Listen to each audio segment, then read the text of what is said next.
NBC 15 News at 11 starts now. Now at 11, tragedy as flash flooding sweeps away 2 cars full of women and children at the Utah-Arizona border. Plus, authorities confirm a 15-year-old was arrested for plotting an ISIS-inspired attack on the Pope when he visits the United States next week. And a man is before a judge at this hour after he's accused of killing his girlfriend's young son. Hello and good morning, everyone. I'm Christine Belport. Our big story at 11. A deadly flash flood killed at least 8 people and left others missing after an intense storm pounded a small town in Utah. The dead include mothers and children. NBC's Ron Mott has more. This morning, a small town is picking up the pieces after powerful flash floods swept through southwest Utah. The tragedy unfolding late Tuesday in Hilldale, near the border of Utah and Arizona, where a powerful storm triggered the floods and mudslides. They have stranded vehicles and hikers. Do you have any idea on how many personnel they need? Whatever crews you can spare. Officials say 2 vehicles were washed off a road into a channel and swept downstream for hundreds of yards. The wall of water is 15, 20 feet tall, and maybe 25, maybe 30 years ago I've seen something this big, but never with this many people, of course. Authorities say at least 3 of the vehicle's occupants survived. Search teams are working to locate several people believed missing. After the National Weather Service issued a flash flood warning for the area, forecasters estimate about 2.5 inches of rain fell in about 2 hours. Hilldale, Utah, and its sister city of Colorado City, Arizona, are home to members of a polygamous sect once controlled by Warren Jeffs, sentenced to life in prison for child sexual assault. The area already hard hit by saturating rains, rescue workers and volunteers struggling to recover. You know, your heart gets ripped out of your chest, and you hurt, and you want to do all you can, and that's what everybody here is doing. And that was Ron Mott reporting the weather is hampering the search and recovery efforts for those missing. Well, to the West Coast, where the number of homes destroyed by raging wildfires growing. At least 24 fires are spread across Washington, Oregon, and California. The most dangerous is the Valley Fire. That's in Northern California. It's already destroyed 600 homes and 62,000 acres. That fire has caused thousands to evacuate. It killed a 72-year-old disabled woman who was unable to escape her home. This is your Weather Authority forecast.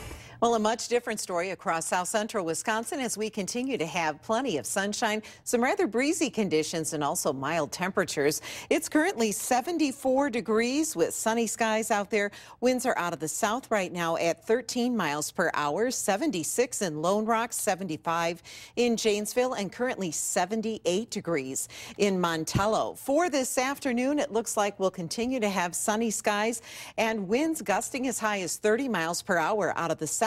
Eventually, we should reach a high of 83 degrees. Finally, a possibility for some rain in the forecast. We'll talk about that in just a bit. Making news right now, the trial for the man accused of killing a 5-year-old boy in Sun Prairie is underway. Dakota Black pleaded not guilty to killing his girlfriend's son, Braden Turnbull, 2 years ago. The little boy's death was ruled a homicide from a brain injury caused by child abuse. In an opening statement today, the deputy DA recounted the details of the events preceding and following the incident that took place in 2013, saying the 5-year-old will be a silent witness in this trial. The defense attorney declined making an opening statement. An Illinois man has pleaded not guilty in the death of a 14-month-old Fond du Lac boy. Daniel Griffin was in court for his arraignment hearing yesterday. Griffin's charged with first-degree reckless homicide and 2 counts of child abuse causing great bodily harm in the boy's death and abuse of his twin brother. Griffin is accused of stepping on the boy and killing him in July. Authorities say Griffin was arrested last month at a hotel in Texas. He is being held on a $1 million cash bond. The twin boy's mother has pleaded not guilty to charges including child neglect, resulting in death. A Green Bay man accused of killing his 8 dogs and setting his apartment on fire will likely face arson and animal abuse charges. Police say the case also contains a mental component, but it will be up to the courts to decide. Police say the man notified authorities Sunday morning he killed his dogs and set the building on fire. Officers arrived to find the man outside. He was taken into custody and hospitalized for injuries from the fire. Now, the dogs will be examined to determine a cause of death. A school bus driver in northwest Wisconsin faces drunken driving charges after authorities say he was found passed out in a bus just before he was supposed to pick up a volleyball team. Jeremiah Merrick was on his way to pick up the Siren volleyball team and bring them back to town.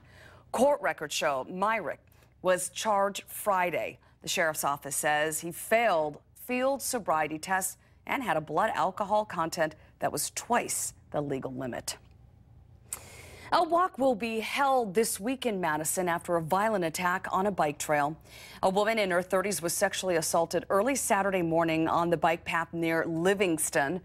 The march on Thursday night will end along the bike path where the attack occurred. To get involved, you can visit the Take Back the Bike Path Facebook page. Well, a big project in Janesville is moving forward. City Council approved a deal last night for a new Dollar General distribution center. Dollar General says the facility would bring about 550 jobs to the area. The center would be located on Innovation Drive. Dollar General wants to break ground next month and would have it up and running by July 2017. Around the nation now, Houston authorities say one person is dead and 4 others injured after a school bus crash. It happened this morning during the morning rush. Authorities say it involved 4 cars. The bus reportedly crashed through the guardrail, then flipped on its side when it landed on the road there below. 1 female student died in the crash. 4 others plus the driver were taken to the hospital. The suspect in a shooting on a college campus in Mississippi is dead. 45-year-old Shannon Lamb, who you just saw, shot and killed himself after police tracked him down. Police say Lamb opened fire on this man, history professor Ethan Schmidt, on the Delta State University campus in Cleveland, Mississippi yesterday. The two worked together. No word on what led to the deadly confrontation. Hours earlier, police say Lamb fatally shot the woman he lived with on the Mississippi Gulf Coast. Around the world now, only a small number of migrants and refugees have been allowed to cross into Hungary following strict border rules that were introduced at midnight. NBC's Richard Engel reports. Hungary has now effectively sealed its borders. It is only allowing in very few people at a time, and only those who are willing to officially register in this country. We are not seeing anymore those scenes of mass exodus where people in the thousands a day are just streaming into Hungary and then moving on to other parts of Europe. Hungary has almost finished its entire border fence. Where the border fence is not complete, there are patrols of police and soldiers, and some people have been trying to sneak through that border fence, and we watched soldiers who were there putting up new pieces of border fence. And Hungary says that anyone trying to illegally cross into this country will be arrested, deported, or face possible criminal charges. A government spokesman said that there is a misconception from Hungary's perspective about what has been happening. The government spokesman said that 200,000 so far have tried to enter this country, that only a third of them are from Syria, and that they represent people from 100 different nations. And he described this more as a mass migration than simply as a refugee crisis. It has major implications. It is ongoing, but Hungary's policy and policies across Europe are now becoming much clearer and much tighter. Richard Engel, NBC News, Szeged, Hungary.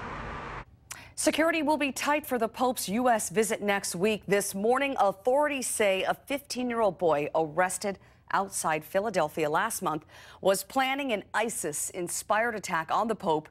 Now, these reports quote a joint FBI Homeland Security bulletin saying he reportedly obtained explosives and instructions. And this latest arrest illustrates how ISIS's social media is reaching young people, even inspiring them to attack the Pope while he's in the United States.